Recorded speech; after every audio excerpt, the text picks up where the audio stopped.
ప్రతి ప్రాంతంలో ఒక గొప్ప పవిత్ర స్థలం ఉంటుందని కరీంనగర్లో అలాంటి గొప్ప పవిత్ర స్థలం అంబేద్కర్ స్టేడియం అని టీపీసీసీ అధ్యక్షుడు రేవంత్ రెడ్డి అన్నారు.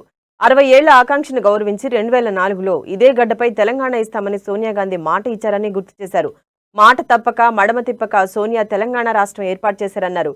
కేసీఆర్ ఇచ్చిన ఏ ఒక్క హామీనైనా నెరవేర్చారా? 1 కోటి ఎకరాలకు నీళ్లు ఇచ్చారా అని రేవంత్ ప్రశ్నించారు. పెట్టుకొని బీజేపీ వాళ్ళు ఇవాళ తెలంగాణలో ఓట్లు అడుగుతారో ఒక్కసారి ఆలోచన చేయండి. ఇవాళ పదే పదే చంద్రశేఖరరావు తెలంగాణ మోడల్ దేశమంతా అంటున్నాడు. ఏందే తెలంగాణ మోడలు? తాగుబోతుల తెలంగాణనా? నరేంద్ర మోడీని చూసినాం, గల్లీలో కేడీని చూసినాం.